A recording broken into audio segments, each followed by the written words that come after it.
ఒక యాక్సిడెంట్ 2 కాళ్ళకి ఇంజరీ అయింది. ఒక కాలు పూర్తి స్థాయిలో ఇంకా పనిచేయదు అని చెప్పేసి డాక్టర్ నిర్ధారణ చేసేశారు. ఇంకో కాలు బాగానే ఉంది యాక్చువల్గా. సో ఆ కాలు మీద ఫోకస్ పెట్టి ముందుకు వెళ్ళాలి. వీళ్ళు ఏం చేస్తున్నారంటే ఈ పాడైపోయిన కాలు, ఇంకా అయిపోయిన కాలు మీద రకరకాల ఎక్స్పెరిమెంట్లు చేసి దాన్ని బాగు చేసే ప్రయత్నంలో బాగున్న కాలుకి వాళ్ళే ఒక సుత్తి పెట్టుకొని కొట్టుకుంటున్నారు.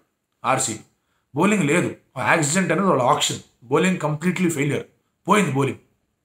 బ్యాటింగ్ అనేది స్ట్రాంగ్గా ఉంది, బ్యాటింగ్ సరిగ్గా పర్ఫామ్ చేయట్లా. బ్యాటింగ్ సరిగ్గా పర్ఫామ్ చేయడం ఎలాగో లేని బౌలింగ్ నుంచి వచ్చే రిజల్ట్స్ వస్తున్నాయి.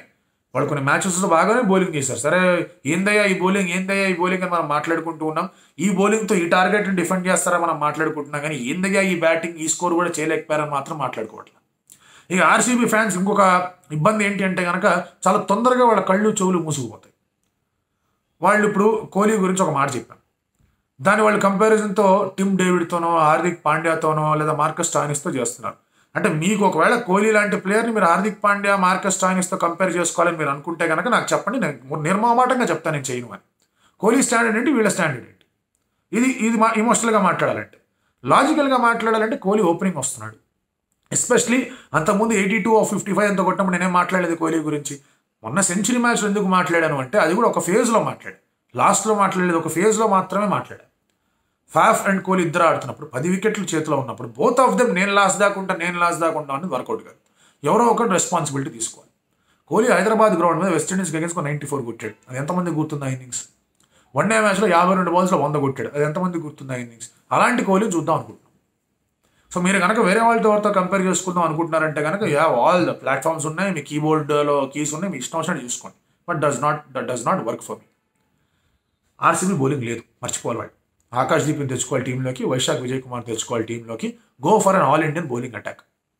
బ్యాటింగ్ పరంగా get Will Jackson, Faf, Kohli, Will Jacks, Maxwell. Faf, Kohli, Will Jacks, Patidar, Green, Maxwell. లేదంటే కనుక గ్రీన్ 1 డౌన్ పంపించుకోండి, విల్ జాక్సన్ 2 డౌన్ 3 డౌన్ పంపించుకోండి. This should be your batting lineup with Dinesh Karthik and Mahipal Lomror. ఇలాంటి టీం ఉంటే వర్కౌట్ అవుతుంది. బ్యాటింగ్ పరంగా they can score runs. Bowling సరిగ్గా లేదు కాబట్టి బ్యాటింగ్ పరంగా ఒక 20-25 రన్లు ఎక్స్ట్రా కొట్టాలి కాదనట్ల. బట్ ఉన్న బౌలింగ్ని మీరు బాగా యూటిలైజ్ చేసుకోవాలి, ఉన్న బౌలింగ్ మీద నమ్మకం పెట్టాలి. హిమాంశు శర్మ కహాసాయా ఎందుకు తీసుకొచ్చారో తెలియలా, చౌహాన్ ఎందుకు తీసుకొచ్చారో తెలియలా, వైశాఖ్ విజయ్ కుమార్ 3 వికెట్లు తీసిన తర్వాత ఎందుకు పక్కన కూర్చున్నాడో తెలియదు, 3 వికెట్లో 2 వికెట్లు తీసిన తర్వాత ఎందుకు పక్కన కూర్చున్నాడో తెలియదు. తర్వాత కరణ్ శర్మ సరే స్పిన్ బాగా కొడతానని పక్కన పెట్టారు, ఓకే ఫైన్, దానికన్నా కొంచెం రీజన్ ఉంది. ఆకాష్ దీప్ ఎందుకు కూర్చుంటున్నాడో తెలియట్లా. సిరాజ్, యష్ దయాల్, ఆకాష్ దీప్, వైశాఖ్ విజయ్ కుమార్, మయాంక్ డగర్ సరిపోతారు.